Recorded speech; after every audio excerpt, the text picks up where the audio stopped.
السلام عليكم ورحمة الله وبركاته. إن الحمد لله نحمده ونستعينه ونستغفره ونعوذ بالله من شرور أنفسنا وسيئات أعمالنا. من يهده الله فلا مضل له ومن يضلله فلا هادي له، وأشهد أن لا إله إلا الله وحده لا شريك له، وأشهد أن محمدا عبده ورسوله. أما بعد، رب اشرح لي صدري ويسر لي أمري واحلل عقدة من لساني يفقهوا قولي. رب زدني علما رب زدني علما।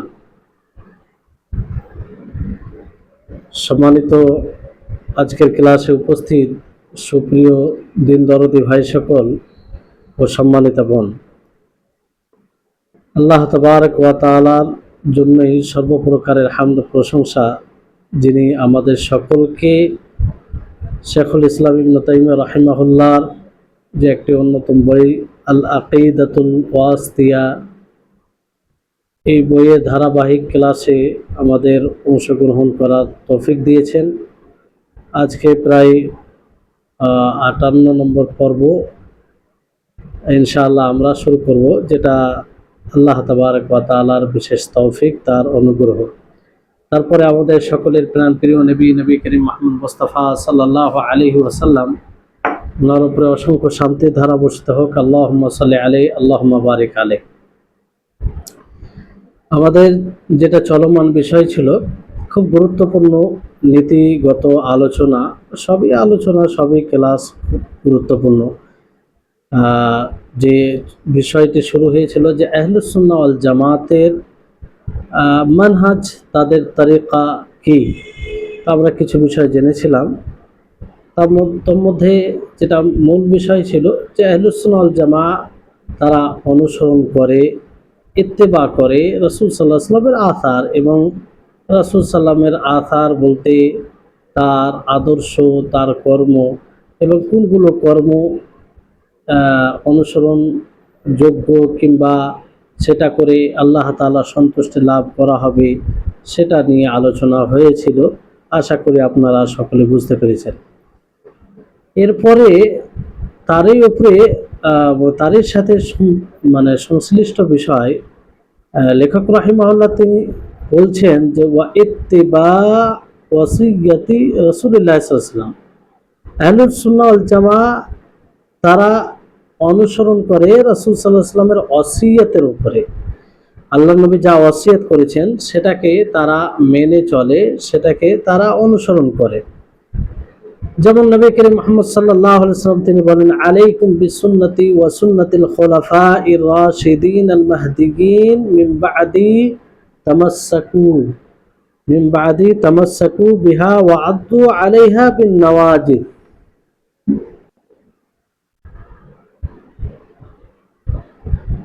এই হাদিসে নবী করিম মুহাম্মদ সাল্লাল্লাহু আলাইহি ওয়াসাল্লাম ওসিয়ত করেছেন।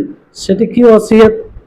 যে তোমরা আমার সুন্নাতকে আর খোলাফায়ে রাশিদিন, হেদায়েত প্রাপ্ত যে খলিফা আমার পরে রয়েছে, চার খলিফা খোলাফায়ে রাশিদিন মাহদিগিন, কিংবা নবী করিম মুহাম্মদ সাল্লাল্লাহু আলাইহি ওয়াসাল্লামের পরবর্তী সাহাবায়ে কেরাম, তাদের সুন্নাতকে আঁকড়ে ধরো। বিশেষভাবে চার খলিফা, তামাসসাকু বিহা, সেটাকে আঁকড়ে ধরো, ওয়া আদ্দু আলাইহা বিন নওয়াজিজ, আর সেটাকে মাড়ি দিয়ে আঁকড়ে ধরো। ওয়া ইয়াকুম ওয়া মুহদাসাতিল উমুর, আর নবজাত আমল থেকে তোমরা বিরত থাকো। ফা ইন্না কুল্লা বিদআতিন দালালা, কারণ প্রত্যেকটি বিদআত জালালাত, গুমরাহি। তো এখানে নবী করিম মুহাম্মদ সাল্লাল্লাহু আলাইহি ওয়াসাল্লাম ওসিয়ত করেছেন আহলুস সুন্নাহ ওয়াল জামা এর উপর আমল করেন, এর ইত্তেবা করেন, তথা রাসূল সাল্লাল্লাহু আলাইহি ওয়াসাল্লাম যে ওসিয়ত করেছেন যে তোমরা আমার পরে খোলাফায়ে রাশিদিন তাদের সুন্নাতকে আমার সুন্নাতকে আঁকড়ে ধরো, তারপর তাদের সুন্নাতকে আঁকড়ে ধরো। তো আহলে সুন্নাহ ওয়াল জামা তাই করেন, সেটাকে আঁকড়ে ধরেন খোলাফায়ে রাশিদিন, আর বিদআত থেকে বিরত থাকেন। তো ইত্তিবা বলতে যেমন রাসূল সাল্লাল্লাহু আলাইহি ওয়াসাল্লামের আদর্শ কিংবা আথার, যেটা কয়েক ভাগে বিভক্ত, সেটা আলোচনা করা হয়েছে। সেটা যেমন অনুসরণ করতে হবে, অনুসরণ করে আহলুস সুন্নাহ ওয়াল জামা। অনুরূপভাবে নবী সাল্লাল্লাহু আলাইহি ওয়াসাল্লাম যে ওসিয়ত করেছে তারও অনুসরণ করে, ওসিয়ত কাকে বলা হয়? যে কাউকে কোনো গুরুত্বপূর্ণ জিনিসের হুকুম দেওয়া, হ্যাঁ, কোনো গুরুত্বপূর্ণ জিনিসের হুকুম দেওয়া অন্য কাউকে, এটা ওসিয়ত। আলাইকুম বিসুন্নতি এর অর্থ কি? যে আল্লাহ নবী উদ্বুদ্ধ করেছেন যাতে নবী সাল্লাল্লাহু আলাইহি সাল্লামের সুন্নতকে আঁকড়ে ধরা হয়, মজবুত করে ধরা হয়। আর এটার আরো তাকিদ করা হয় এই কথা দ্বারা, ওয়া'আযু আলাইহা বিন নওয়াজিদ, ওয়া'আযু আলাইহা বিন নওয়াজিদ, মানে আলাইকুম বিসুন্নতি ওয়া সুন্নাতিল খুলাফায়ে রাশিদিন আল মাহদিয়্যিন, যে তোমরা আমার সুন্নতকে আঁকড়ে ধরো আর আমার খোলাফায়ে রাশিদিন তাদের সুন্নতকে আঁকড়ে ধরো। তারপর আবার আলাইকুম বিসুন্নতি বলা হয়েছে, আবার বলা হয়েছে ওয়া'আযু আলাইহা বিন নওয়াজিদ, মানে দাঁতের মাড়ি দিয়ে শক্ত করে ধরা, মানে হাত দিয়ে ধরো এবং মুখ দাঁত দিয়ে মাড়ি দিয়ে, মানে এটা তাকিদ আর কি, তোমরা মজবুত এমন ভাবে ধরো যাতে তোমরা কোনোভাবে পথভ্রষ্ট না হয়, সঠিক পথ থেকে বের না হয়ে যাও। এটা উদ্দেশ্য, তাকিদ করে একই কথাকে দুই রকম ভাবে বলার উদ্দেশ্য।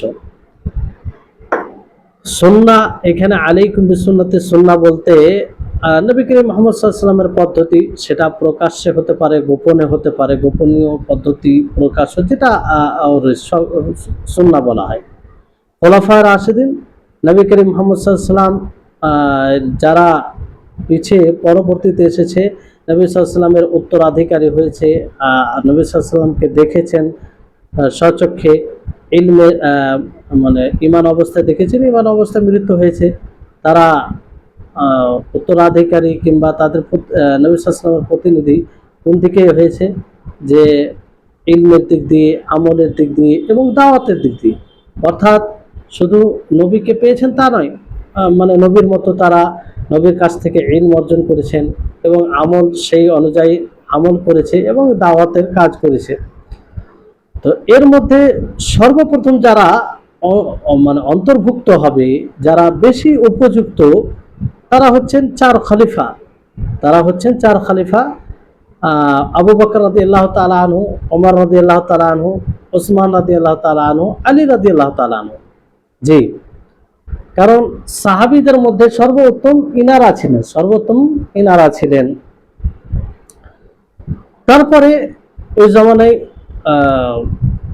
মানে ইনাদের ব্যাপারে সর্বোত্তম ইনারা, কিন্তু দেখা যায় এদের সাহাবায়ে কেরাম, বিশেষ করে আবু বকর, ওমর, ওসমান, আলী, ইনাদের মাকাম মর্যাদা না বোঝার কারণে পরবর্তী সময়ে অনেক রকম কটু মন্তব্য করে দেয় কিংবা যে কথা বলা উচিত নয় বলে দেয়। যেমন উসমান রাদিয়াল্লাহু তাআলা আনহু যে আজানটি দিয়েছিলেন জুমার দিনে, দ্বিতীয় আজান,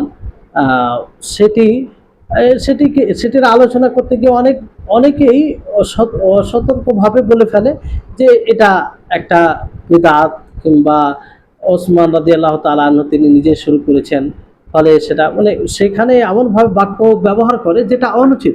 অথচ ওসমান রাদিয়াল্লাহু তাআলা আনহুর আমল সেটা অনুসরণযোগ্য, যদি নবী সাল্লাল্লাহু আলাইহি ওয়াসাল্লামের বিরুদ্ধে না যায়।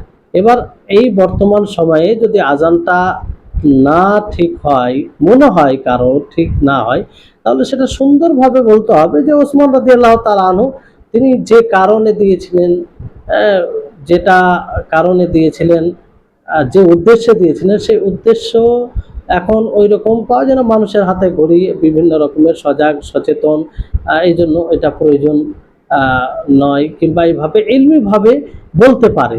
কিন্তু এরকমভাবে একদম বলে দেওয়া যে এই আমলটি তিনি করেছেন, তিনি নিজে থেকে করেছেন, তিনি নিজে থেকে করলেও তার আমল অনুসরণযোগ্য যদি নবী সাল্লাল্লাহু আলাইহি সাল্লামের বিরুদ্ধে না যায়। যাই হোক, সতর্কতা অবলম্বন করতে হবে এই সব বিষয়ে কথা বলতে গিয়ে। কারণ ওসমান রাদিয়াল্লাহু তাআলা আনহু যখন এই আমলটি শুরু করলেন, কোনো সাহাবী বিরুদ্ধে যায়নি। আমি এখানে এটা বিষয় বলতে চাই না যে এখন বর্তমান সময়ে যে আজান দেওয়াটা, দুটো আজান সব জায়গায় দেওয়া সঠিক, এটা বলছি না, কিন্তু ওনাদের ব্যাপারে যখন কোনো কথা আসবে, কোনো আমল, আর সেটা কোনো রকম, তো খুব সচেতনভাবে সতর্কতার সাথে কথা বলতে হবে। কারণ ওসমান রাদিয়াল্লাহু তাআলা আনহু যে ভিত্তি কথা বলার কিংবা সেটা শুরু করার, সেটা অবশ্যই মূল জিনিসের ওপরে। তিনি বাইরে কিছু করেনি, নতুন কিছু করেননি, বরং মূল জিনিসকে ভিত্তি করেছিলেন। যাই হোক, সেদিকে আর যাচ্ছি না। তো আহলুস সুন্নাহ ওয়াল জামাআহ এক কথায় তারা অনুসরণ করে সেই জিনিসের যার ওসিয়ত নবী করিম মুহাম্মদ সাল্লাল্লাহু আলাইহি ওয়াসাল্লাম করেছেন। আর নবী সাল্লাল্লাহু আলাইহি ওয়াসাল্লাম ওসিয়ত করেছেন যে তোমরা আমার সুন্নাতকে মজবুত করে ধরে রাখো, আর খোলাফায়ে রাশিদিন হেদায়েত প্রাপ্ত সাহাবীদের সুন্নাতকে ধরে রাখো।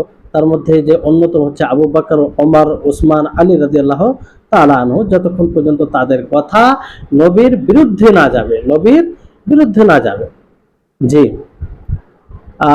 নবীর বিরুদ্ধে যদি যায়, কোনো কথা সংঘর্ষ খায় নবীর কথার সাথে, তাহলে আমরা সেটা নেব না। তবে আমরা ওই বিষয়ে তাদেরকে তাদের উপরে কটু মন্তব্য করতে পারি না, কারণ সেখানে তারা ইজতেহাদ করতে গিয়ে ভুল করতে পারে, ভুল হতে পারে। আর ইজতেহাদে যদি ভুল হয়, তারপরও তিনারা নেকি প্রাপ্ত, নেকি পাবেন। আর যদি সঠিক উপনীত হয়, তাহলে তো দুই নেকি। জি, সেই হাদিসে নবী করিম মুহাম্মদ সাল্লাল্লাহু আলাইহি ওয়াসাল্লাম কি বলেছেন, ওয়া ইয়্যাকু ওয়া মুহদাসাতিল উমুর, যে তোমরা নব আমল উদ্ভাবিত আমল থেকে তোমরা বিরত থাকো। এখানে মানে সতর্ক করেছেন নবী সাল্লাল্লাহু আলাইহি ওয়াসাল্লাম, আমি তোমাদেরকে সতর্ক করছি, এগুলো আমল থেকে তোমরা বিরত থাকো। এখানে উমুর বলতে কি? উমুর বলতে বিষয়সমূহ দ্বীনের বিষয়, দ্বীনের বিষয়, দুনিয়ার বিষয় নয়।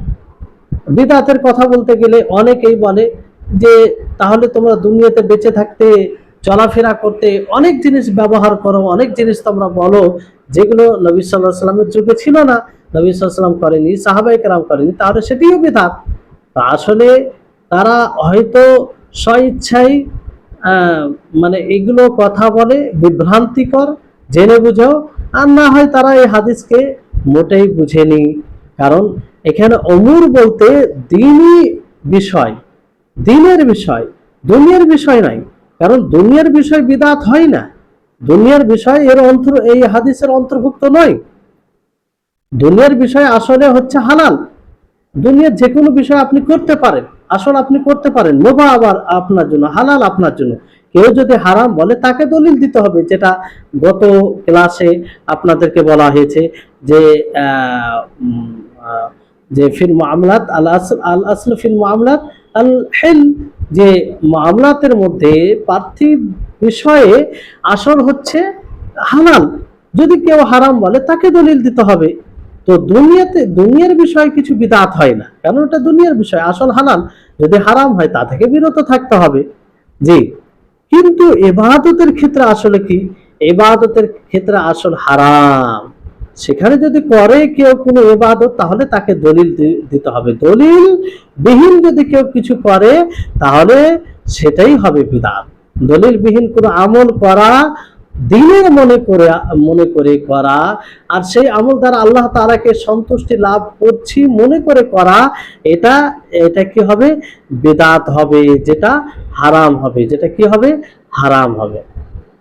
জি, আসলে দিনের বিষয়ে, ইবাদতের বিষয়ে আসল মামনু, হারাম করলে এর পিছনে দলিল থাকতে হবে, এর পিছনে দলিল থাকতে হবে। তো যারা বলে যে আগে তো এরোপ্লেন ছিল না, তারপরে ফ্যান ছিল না, এসি ছিল না, আর টাইলস ছিল না, মার্বেল পাথর ছিল না, তো এখন তোমরা তাতে নামাজ পড়ো, তো এটি বিদআত। এটা অজ্ঞতা, জেহালাত। হ্যাঁ, এটা এক প্রকার জেহালাত, অজ্ঞতা। কারণ এগুলো বিদআত হয় না। একটা হচ্ছে মূল ইবাদত, আর একটা হচ্ছে ইবাদতের সহযোগী। আপনি টাইলস লাগা মসজিদে নামাজ পড়বেন, তো ভালো লাগবে, আপনি খুশুর সাথে নামাজ পড়ে, এটা সহযোগী, এটা ইবাদতের মধ্যে আসে না। আপনি মাটিতে নামাজ পড়লেও আপনার ইবাদত হবে। জি, আর প্লেনে আপনি যাচ্ছেন কোথাও, তো আপনাকে নামাজের সময় হয়ে গেছে, নামাজ পড়তে হবে। তো মূল কেউ প্লেনে নামাজ পড়া এটা মানে খাস ইবাদত এটা মনে করে না, সেখানে নামাজের সময় হয়ে যায় বলে নামাজ পড়ে, তো প্লেনে নামাজ পড়া বিদআত। এগুলো নির্বোধের পরিচয় দেওয়া যারা এই ধরনের কথা বলে।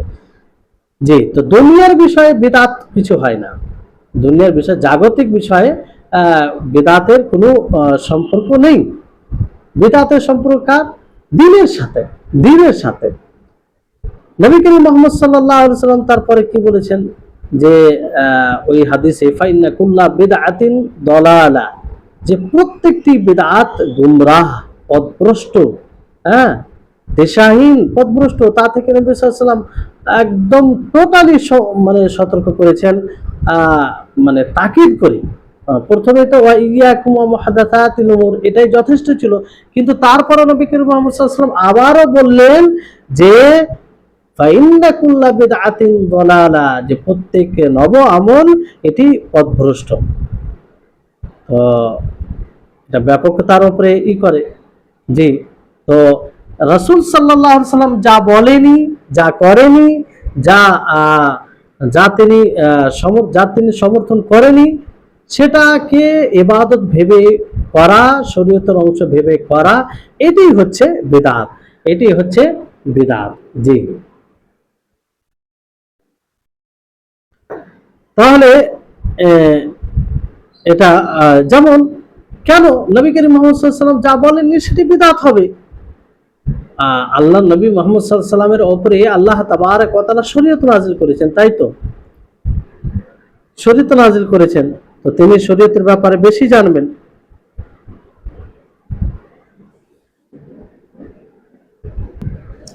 তো নবী করিম মুহাম্মদ সাল্লাল্লাহু আলাইহি ওয়াসাল্লাম তিনি শরীয়তের ব্যাপারে বেশি জানতেন, তার উপরে শরীয়ত নাযিল হয়েছে। তো আর নবী সাল্লাল্লাহু আলাইহি ওয়াসাল্লাম ওনার কাছ থেকে তো এমন কোনো বিষয় ছুটতে পারে না, যেহেতু তিনি আমিন ছিলেন, আমানতদার ছিলেন। আল্লাহ তাআলা যা তার উপরে নাযিল করেছেন তা তিনি মানুষের নিকটে পৌঁছে দিয়েছিলেন।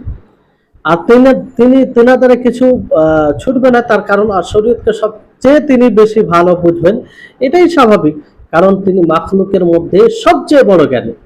যদি প্রশ্ন করা হয় যে মাখলুকের মধ্যে সবচেয়ে বড় জ্ঞানী কে, তাহলে এটাই বলা হবে শরীয়তের ব্যাপারে সবচেয়ে বড় জ্ঞানী কে?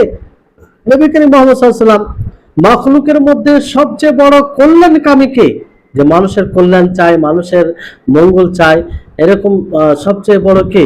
তাহলে এক কথাই উত্তর হবে নবী সাল্লাল্লাহু আলাইহি ওয়াসাল্লাম। যদি বলা হয় আরবি ভাষার সবচেয়ে ফাসি ভাষাবিদ এবং ভাষাকে সবচেয়ে ভালো জানেন, ভালো বলেন, তাহলে কে? তাহলে এক কথায় বলা হবে নবী সাল্লাল্লাহু আলাইহি ওয়াসাল্লাম। অনুরূপভাবে সবচেয়ে সত্যবাদী কে ছিলেন, খবর কোন সংবাদ দিতে গিয়ে সবচেয়ে বড় সত্যবাদী ছিলেন, কে ছিলেন? এক কথায় উত্তর হবে নবী করিম মুহাম্মদ সাল্লাল্লাহু আলাইহি ওয়াসাল্লাম। তো যার মধ্যে এই চারটি গুণ পাওয়া যায়, যে তিনি মাখলুকের মধ্যে সবচেয়ে বড় জ্ঞানী, সবচেয়ে বড় ভাষাবিদ, আরবি ভাষা বুঝেন, শরীয়তের ভাষা, তারপরে তিনি সত্যবাদী ছিলেন, যে বড় কল্যাণকামী ছিলেন, তো তিনি তিনি কোনো এমন কোনো কথা ছাড়তে পারেন যেটা মানুষের জন্য কল্যাণকর হবে না? কখনো। এই জন্য নবী করিম মুহাম্মদ সাল্লাল্লাহু আলাইহি ওয়াসাল্লাম কি বলেছেন? কুল্লু বিদআতিন দালালা, যে প্রত্যেকটি নব আমল সেটি বিদআত, জালালাত, গুমরাহি। তো এখান থেকে এটা স্পষ্ট হয় যে যারাই যারাই আল্লাহ তাআলার জন্য ইবাদত করে, আকীদা, সেটা আকীদাগত ইবাদত হতে পারে, কথা বাক্যের মাধ্যমে ইবাদত হতে পারে, কর্মের মাধ্যমে ইবাদত হতে পারে, যদি সেটা শরীয়তের অংশ না হয় তাহলে সেটা বিদআত। এবং এগুলো যারা করবে তারাই হচ্ছে মুবতাদি। তারাই কি? মুবতাদি। তারাই মুবতাদি। যেমন জাহমিয়া তারা আকীদার রাস্তায় এমন ভাবে তারা ইবাদত করতে আরম্ভ করলো কিংবা করেছে, আর তারা এমন আকীদা পোষণ করত যা থেকে আল্লাহ তাআলা পবিত্র, যা থেকে আল্লাহ তাআলা পবিত্র। তো এটাও বিদআত হবে, কারণ এরকম আকীদা শিক্ষা নবী করিম মুহাম্মদ সাল্লাল্লাহু আলাইহি ওয়াসাল্লাম দেননি। অনুরূপভাবে মুতাযিলা, আশায়েরা, তারা এমন ভাবে আল্লাহর ইবাদত করলো আকীদার দিক দিয়ে যেটা বাতিল, যেটা গ্রহণযোগ্য নয়, যেটা শরীয়তে, যেটা কোনো ভাবে শরীয়ত সমর্থন করে না। অনুরূপভাবে অনেক লোক যারা নিত্য নতুন আজকার তৈরি করেছে, যার দ্বারা তারা ইবাদত করে এবং আকীদা পোষণ করে যে তারা আজর পাচ্ছে, নেকি পাচ্ছে, তাহলে সেটাও বিদআত, সেটাও কি হবে? বিদআত হবে। আর যারা এমন কোনো কর্ম করে, এমন কর্ম করে, এমন আমল করে যে আমলটি নবী সাল্লাল্লাহু আলাইহি ওয়াসাল্লাম করেনি, অথচ কিছু মানুষ সেগুলো করে নিজেকে মাজুর ভাবে তথা আল্লাহ তাআলা তাদেরকে আজির দিবেন, আল্লাহর কাছে আজিরের আশা করে, তো এগুলো কি? এগুলো বিদআত, এবং যারা করছে তারা মুবতাদি। তো এই হচ্ছে বিষয়। এক কথায় এমন কোনো জিনিস যেটাকে শরীয়তে ভেবে করা হয় অথচ আল্লাহ নবী থেকে প্রমাণিত নয়, সাহাবা থেকে প্রমাণিত নয়, তাহলে সেটি কি হবে? বিদআত হবে। যেভাবে হোক না কেন, আকীদার ভাবে হোক অথবা অন্য কোনো যে মানে যে পথে হোক, আকীদার পথে হোক, আকীদা রাখতে গিয়ে হোক, কিংবা কোনো বাক্যের মাধ্যমে ইবাদত করতে গিয়ে হোক, ইয়া কর্মের মাধ্যমে কোনো ইবাদত করতে গিয়ে হোক, যেভাবে হোক, তাহলে সেটা গুমরাহ হবে। রাসূল সাল্লাল্লাহু আলাইহি সাল্লাম সেটাকে গুমরাহ বলেছেন। সেটাকে কি বলেছেন? গুমরাহ বলেছেন, বাতিল বলেছেন। কারণ সেটা হক থেকে সরে যায়, হকের উপরে তখন থাকে না। যখনই কোনো নব আমল হয়, নবী সাল্লাল্লাহু আলাইহি সাল্লাম থেকে প্রমাণ হয় না, সেটা মানে হক থেকে বের হয়ে যায়। এই জন্য বিদআতের অনেক মানে একজন মানুষ বিদআত করতে গেলে অনেক মানে খারাপই আছে, কিংবা অনেক নিষেধাজ্ঞা বিষয় চলে আসে। বিদআত করতে গেলে অনেক নিষেধাজ্ঞার বিষয় চলে আসে। বিদআতটি এমন জঘন্য অপরাধ যে আপনি একটি বিদআত করতে গিয়ে অনেকগুলো আপনি শরীয়ত বহির্ভূত কাজ করবেন, অনেকগুলো। তার মধ্যে অন্যতম কয়েকটি হচ্ছে যে আপনি যদি বিদআত করেন, তাহলে বিদআত করতে গিয়ে আপনি আল্লাহ তাবারাক ওয়া তাআলার বাণীকে মিথ্যা প্রতিপন্ন করবেন, অস্বীকার করবেন আপনি। কারণ আল্লাহ তাবারাক ওয়া তাআলা কি বলেছেন? আল ইয়াউমা আকমালতু লাকুম দীনাকুম ওয়া আতমামতু আলাইকুম নি'মাতি ওয়া রাদিতু লাকুম ইসলাম দীনা, যে আমি তোমাদের জন্য তোমাদের দ্বীনকে কমপ্লিট করে দিয়েছি। তাহলে আল্লাহ তাআলা কমপ্লিট করে দিয়েছেন নবী সাল্লাল্লাহু আলাইহি সাল্লামের জামানায়, নবীর জীবদ্দশায়। আর আজকে আপনি এসে বলছেন, এমন আমল করছেন যে আমলটি নবীও করেনি, সাহাবায়ে কেরামও করেনি। আপনি নতুনভাবে আমল করে এটা বলতে চাইছেন যে আল্লাহ তাআলা মিথ্যা বলেছেন যে তিনি কমপ্লিট করে দিয়েছেন, কমপ্লিট হয়নি। কারণ আপনি সেই আমল দ্বারা আল্লাহর নিকটে সওয়াবের আশা করছেন, সে আমল দ্বারা আপনি আল্লাহর নিকটে জান্নাতের প্রত্যাশী আপনি। তো এটা এক প্রকার আল্লাহর বাণীকে মিথ্যা প্রতিপন্ন করা, আল্লাহর বাণীকে অস্বীকার করা। জি, আল্লাহ তাআলা কমপ্লিট করে দিয়েছে, তাতে কোনো সংযোজন করার সুযোগ নেই আর বিয়োজন করার সুযোগ নেই। জি, আপনি নতুন কোনো আমল করছেন, তার মানে আপনি বলতে চাইছেন যে আল্লাহ তাবারক ওয়া তাআলা যে বলেছেন যে দিনকে কমপ্লিট করে দিয়েছে, এটা মিথ্যা, এটা মিথ্যা। নাউজুবিল্লাহ। দ্বিতীয় যেটা নিষেধাজ্ঞা আসে, বড় অপরাধ করা হয় এই বিদআত করতে গিয়ে, যে আপনি শরীয়তকে ত্রুটিযুক্ত করে দেন। শরীয়তের ব্যাপারে আপনি এটা বলতে চান বিদআত করার মাধ্যমে যে শরীয়ত হচ্ছে অসম্পূর্ণ, শরীয়ত হচ্ছে অসম্পূর্ণ। আর যে ব্যক্তি বিদআত করে, নব আমল করে, সে সেটাকে পূর্ণ করে। অথচ আল্লাহ তাআলা পূর্বে এই শরীয়ত পরিপূর্ণ, আল্লাহ তাআলা ঘোষণা করে দিয়েছেন যে শরীয়ত পরিপূর্ণ, পরিপূর্ণ। মানুষের কল্যাণের কোনো জিনিস তাতে ছাড়া হয়নি, মানুষকে অকল্যাণ থেকে সাবধান করতে কোনো জিনিস ছাড়া হয়নি। সমস্ত অকল্যাণ জিনিস থেকে সাবধান করা হয়েছে এই শরীয়তে ইসলামিয়াতে। আর সমস্ত কল্যাণ জিনিসের দিকে মানুষকে আগ্রহ করা হয়েছে, কিংবা সেদিকে আহ্বান করা হয়েছে এই শরীয়তে ইসলামিয়াতে। যত প্রকারের কল্যাণ আছে, জি, প্রকৃত কল্যাণ। তাহলে বিদআত করা মানে আপনি শরীয়তকে অসম্পূর্ণ বলে ঘোষণা করছেন। তাহলে কত বড় দুঃসাহসিকতাটা, কত বড় এটা দুঃসাহস। তৃতীয় যেটা অপরাধ করা হয় বিদআত করতে গিয়ে, যে আপনি সেই সব মুসলিমদেরকে ত্রুটিযুক্ত মনে করছেন, সেই সব মুসলিমদের ব্যাপারে আপনি মানে কুমন্তব্য করছেন যে তারা পুরো দিনকে আমল করেনি, যারা গত হয়ে গেছে। যেমন আপনি এখন নতুন আমল করছেন, বিদআত করছেন, নতুন আমল করছেন, তো তার মানে আপনি কি বলতে চান? সাহাবায়ে কেরাম তো সেই আমলটি করেনি, তার মানে সাহাবায়ে কেরাম দ্বারা এই আমলটি ছুটে গিয়েছে, সাহাবায়ে কেরাম দ্বারা এই আমলটি ছুটে গেছে, আর আপনি করে ফেললেন, মানে আপনি তাদের চেয়ে বেশি ভালো আমল করে নিলেন, অতিরিক্ত আমল করলেন, তারা করেনি। তাহলে আপনি তাদেরকে আপনি নিচে করে দিলেন, কিংবা তাদেরকে ত্রুটিযুক্ত মনে করলেন। এত বড় একটা মানে তাদের দিনকে আপনি অসম্পূর্ণ মনে করলেন, কিন্তু তারা করেনি, আপনি করছেন।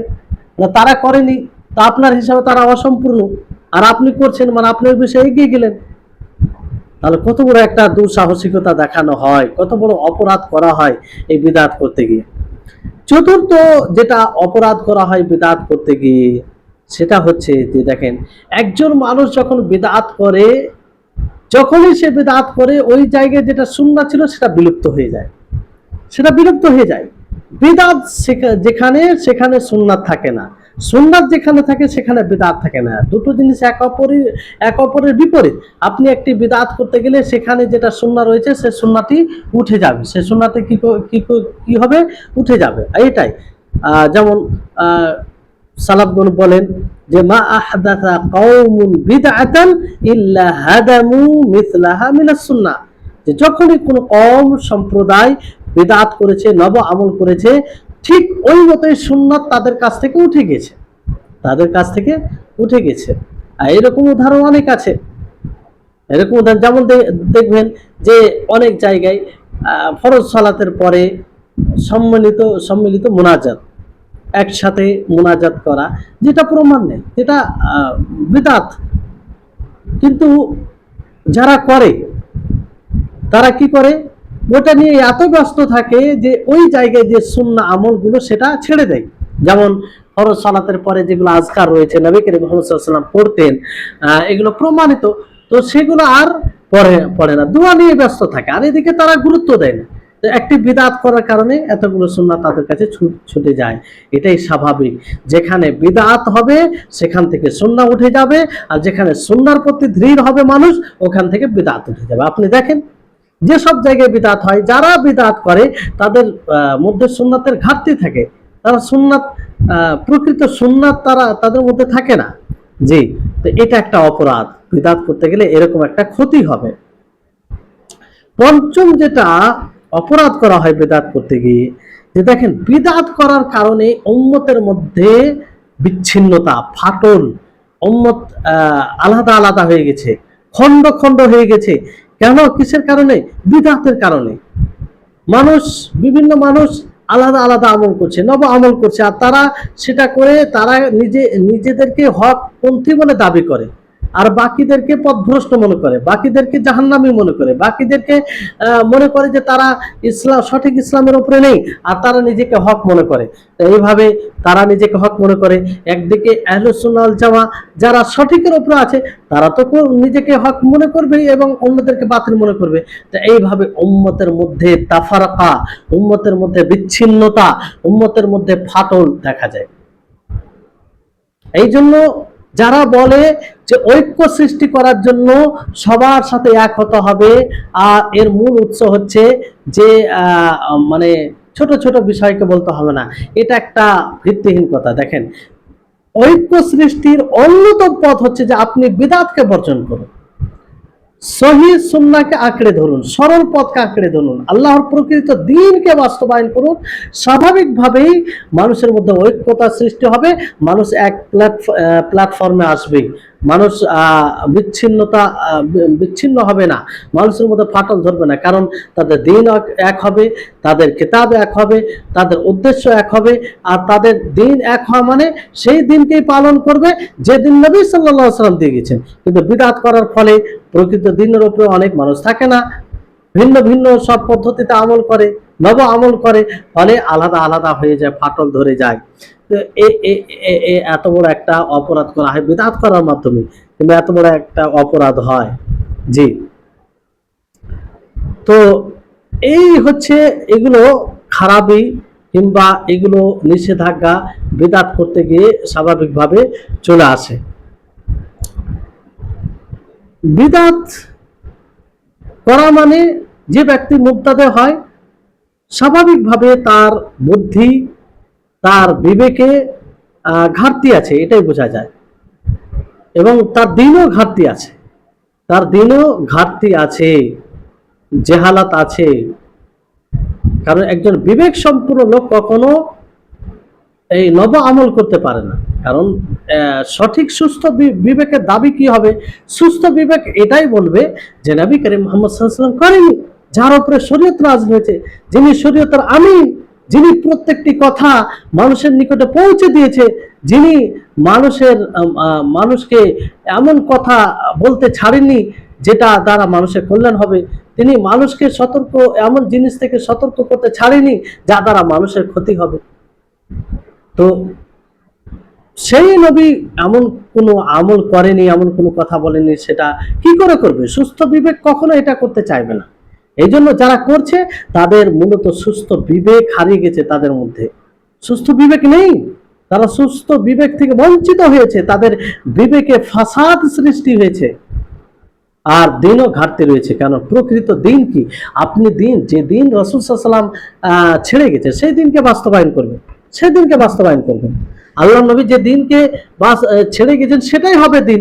আজকে আপনি কোনো জিনিস সংযোজন করবেন, সেটা কোনোদিন দিন হতে পারে না। এই জন্য ইমাম মালিক রাহিমাহুল্লাহ তিনি বলেন যে যেটা নবী সাল্লাল্লাহু আলাইহি ওয়াসাল্লামের জীবদ্দশায় যে বিষয়টি দিনের অংশ ছিল না, তার পরবর্তী সময়ে কিয়ামত পর্যন্ত কোনো অংশ দিনের অংশ হতে পারে না। জি। আর যেটা নবী সাল্লাল্লাহু আলাইহি ওয়াসাল্লামের জীবনে দিনের অংশ হয়ে গেছে কিংবা দিনের অংশ ছিল, সেটা কিয়ামত পর্যন্ত সেটাকে দিনের বাইরে করতে পারবেন। জি। তো এটা গুরুত্বপূর্ণ বিষয়।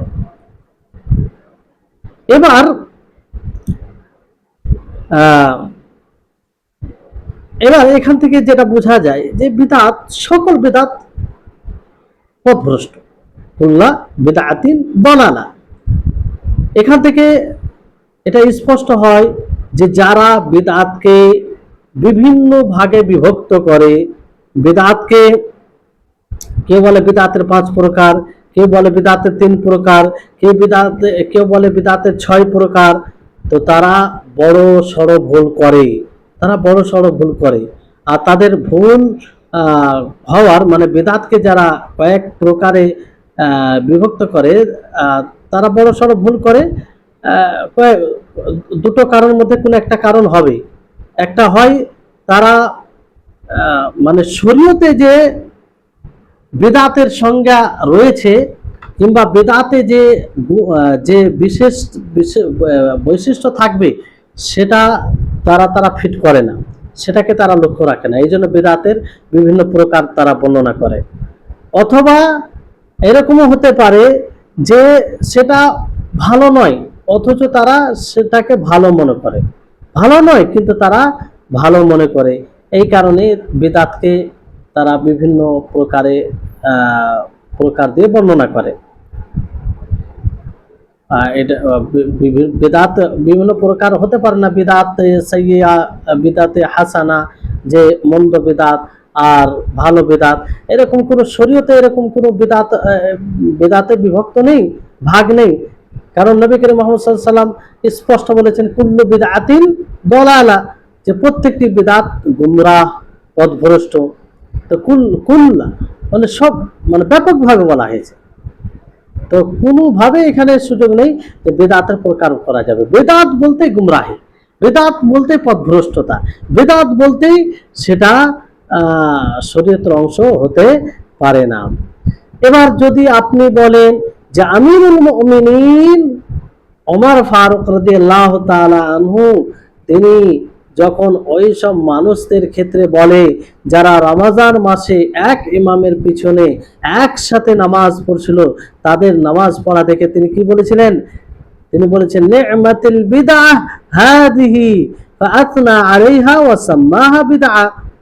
তিনি বলেন যে কতই সুন্দর একটি বিদআত, মানে নতুন আমল, আর এর উপরে তাদের প্রশংসা তিনি করলেন, আর তিনি এটাকে বিদআত বলে আখ্যায়িত করলেন। তো এর উত্তর কি হবে? এখানে তো ওমর ফারুক রাদিয়াল্লাহু তাআলা আনহু বিদআত বলেছেন, আর যদি বিদআত ওরকম হয় তাহলে ওমর ফারুক রাদিয়াল্লাহু তাআলা আনহু এটা কেন বলবেন? কারণ বিদআত তো পথভ্রষ্ট।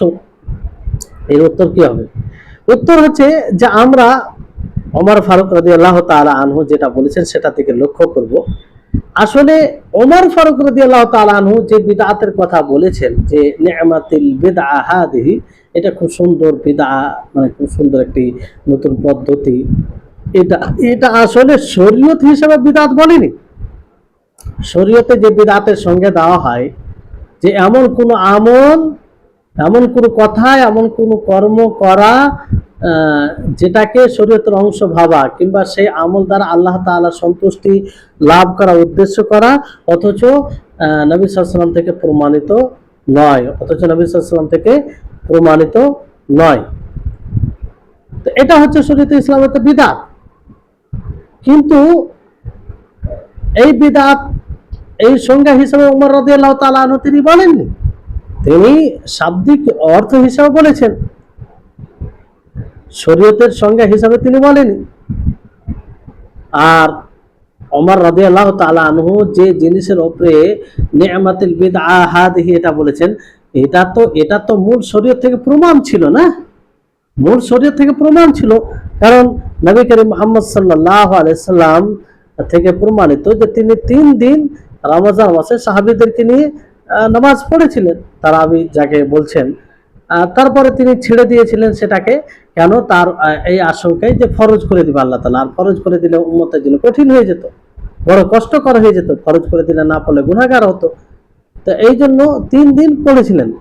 তো মূল জিনিসটা প্রমাণিত। তো এইখানে ওমর রাদিয়াল্লাহু তাআলা আনহু তিনি শরীয়তে যে বিদআতের সঙ্গে ওই হিসাবে তিনি বলেননি, বরং তিনি বলেছেন যে আসলে সেটা নবী সাল্লাল্লাহু আলাইহি ওয়াসাল্লামের জামানায় হয়েছে, তারপরে নবী সাল্লাল্লাহু আলাইহি ওয়াসাল্লাম যেহেতু ফরজ হওয়ার আশঙ্কায় তিনি ছেড়ে দিলেন, এলেন না, তারপরে মানুষ আর ওইভাবে এক ইমামের পিছনে পড়তেন না, এক ইমামের পিছনে পড়তেন না। তো ওমর রাদিয়াল্লাহু তাআলা আনহু তিনি তিনি বললেন, এক জায়গায় তিনি মানে এরকম একটা ইচ্ছা প্রকাশ করলেন যে আমি মানুষকে জমা করব এক ইমামের পিছনে, তাহলে এটা কতই ভালো হতো যদি আমি এটা করতাম। ফলে তিনি উবাই ইবনে কাবকে এবং তামিম আদ-দারি এই দুইজন সাহাবীকে তিনি কি করলেন যে তোমরা 11 রাকাত মানুষকে পড়াও। কত রাকাত? 11 রাকাত। তো তিনারা দুইজনেই 11 রাকাত পড়ালেন। তো পড়ালেন, আর পিছনে মানুষ ছিল, এক ইমামের অনুসরণে অনুগত পড়াছিলেন। তখন এই যে নবী সাল্লাল্লাহু আলাইহি ওয়াসাল্লামের জামানায় 3 দিন হয়েছে, তারপর আর এরকম নামাজ হয়নি। তো এটা পুনরায় চালু হওয়ার ক্ষেত্রে তিনি বলেছিলেন যে নি'মাতুল বিদআ হাদিহি, যেহেতু পূর্বে ছিল না, এই নতুন ভাবে শুরু করা হলো, মানে তুলনামূলক যে ছিল না, শুরু করা হলো, এই জন্য এটাকে নি'মাতুল বিদআ তিনি বলেছেন হাদিহি। কিন্তু আসলে নবী সাল্লাল্লাহু আলাইহি ওয়াসাল্লাম থেকে প্রমাণিত, নবী সাল্লাল্লাহু আলাইহি ওয়াসাল্লাম তিনি পড়েছেন, সাহাবায়ে কেরাম ওনার পিছনে পড়েছেন। আল্লাহ নবী কেন ছেড়েছিলেন? যে ফরজ যাতে না হয়ে যায়। আর ফরজ তখনই হবে নবী সাল্লাল্লাহু আলাইহি ওয়াসাল্লামের মৃত্যুর পরে, নবী সাল্লাল্লাহু আলাইহি ওয়াসাল্লামের পরবর্তীতে তো কোনো জিনিস ফরজ হবে না, যা হওয়ার নবীর জীবনীতে হবে। এই জন্য নবী সাল্লাল্লাহু আলাইহি ওয়াসাল্লাম তার জীবনীতে এটা পড়া বন্ধ করেছিলেন, যাতে ফরজ না করে যায়, মানুষ কষ্টের মধ্যে না পড়ে যায়। কিন্তু পরবর্তী সময়ে তার ফরজ হওয়ার আশঙ্কা থাকে না, পরবর্তী সময়ে আর ফরজ হওয়ার আশঙ্কা থাকে না। এজন্য যখন এই নামাজ এক ইমামের পিছনে মানুষ পড়তে লাগলো, তখন ওমর রাদিয়াল্লাহু তাআলা আনহু দেখে এটা বললেন যে নি'মাতুল বিদআ হাদিহি। তো এটা নিসবি হিসাবে, যে একটা আমল ছেড়ে দেওয়া হয়েছিল, বর্জিত হয়ে গেছিল, আবার তাকে পুনরায় করতে আরম্ভ করলো, মানে পুনরায় করতো, মানে একরকম ভাবে তুলনামূলক ছিল না, পূর্বে বন্ধ হয়ে গেছিল, আবার শুরু হলো।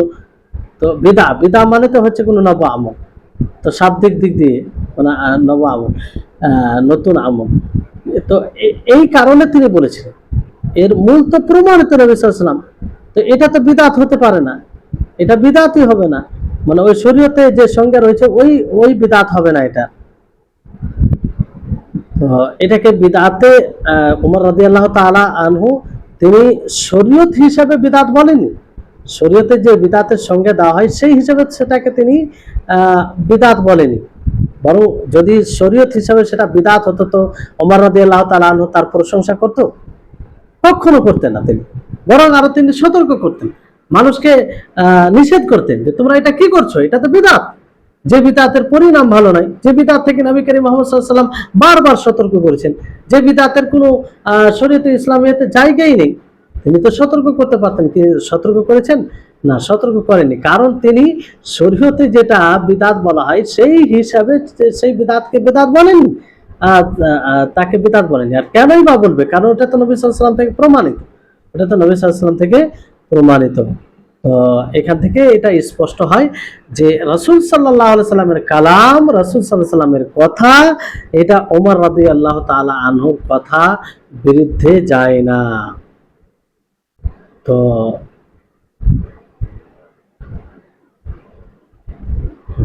এবার এখানে একটি বিষয় যে নবী সাল্লাল্লাহু আলাইহি সাল্লাম বলেছেন ফাইন্না কুল্লা বিদআতিন দালালা, যে প্রত্যেকটি বিদআত এটা কি জালালাত, গুমরাহ পদ্ধতি, যেটা ইসলামে নেই। তো ওই হাদিসকে কিভাবে মানে এর সাথে সামঞ্জস্য দেওয়া যায়? আল্লাহ নবী যে হাদিসে বলছে মান সান্না ফিল ইসলামি সুন্নাতান হাসাতান, যে ব্যক্তি ইসলামে সুন্নাহ ভালো সুন্নাহ করবে, ভালো পদ্ধতি কোনো করবে, ফালাহু আজরুহা, তো তার জন্য তার আজর রয়েছে, ও আজরু মান আমিলা বিহা ইলা ইয়াউমিল কিয়ামা, আর যে কিয়ামত পর্যন্ত যে যারা আমল করবে তারা তাদেরও আমল নেকি পাবে।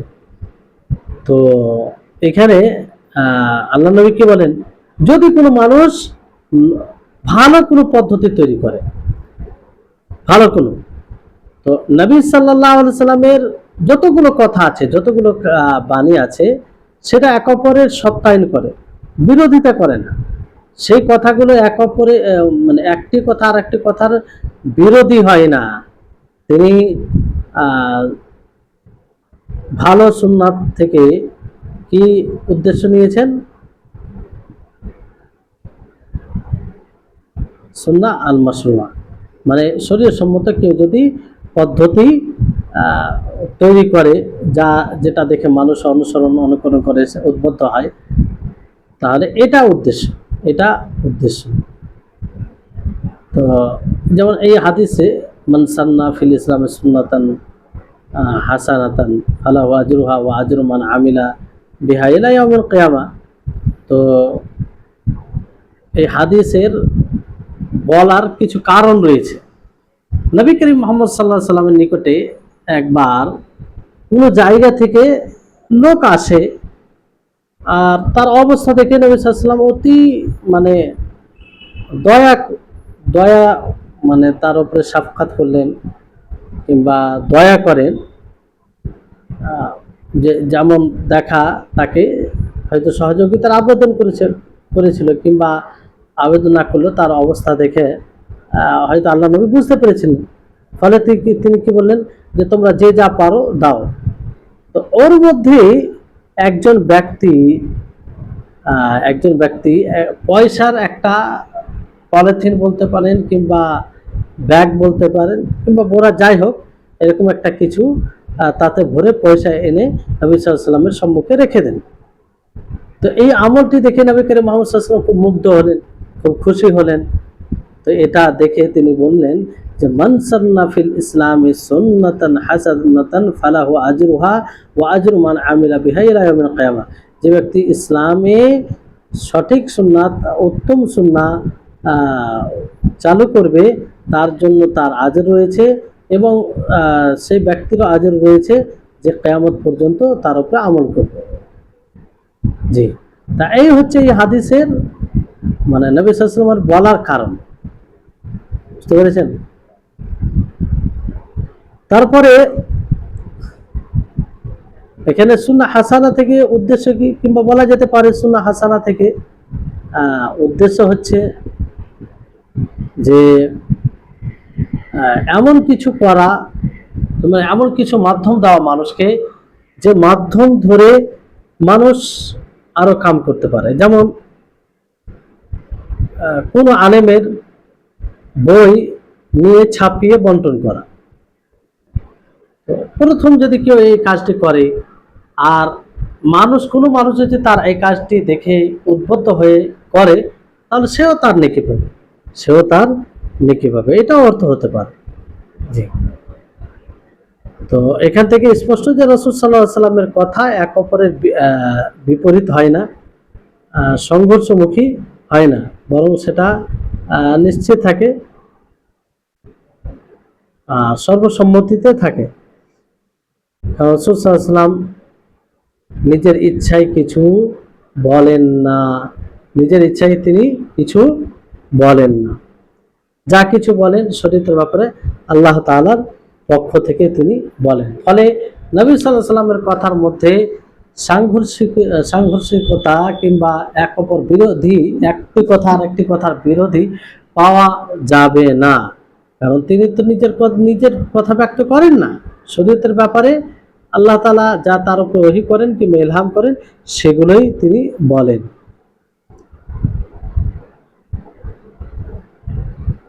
তো হচ্ছে তারপরে বিষয় হচ্ছে, বাস এখান থেকে থাক আজকের মতো। ইনশাআল্লাহ ফের পরবর্তীতে ক্লাস হবে না, কিছুক্ষণ পড়াবো। আচ্ছা, আগে ইনশাআল্লাহ পরবর্তীতে। আল্লাহ তাআলা যেন আমাদের সকলকে ভালোভাবে বোঝার তৌফিক দান করেন, আমাদের সকলের ইলম বারাকা দান করেন, আর আল্লাহ তাআলা আমাদের সকলকে ইলম অর্জনের প্রতি প্রকৃতরূপে আগ্রহী করে গড়ে তুলবেন। সার্বিকভাবে আমাদের সকলকে যেন আল্লাহ তাআলা তৌফিক দান করেন। ওয়া আখির দাওয়ানা আনিল হামদুলিল্লাহি রাব্বিল আলামিন। আসসালামু আলাইকুম ওয়া রাহমাতুল্লাহি ওয়া বারাকাতুহু।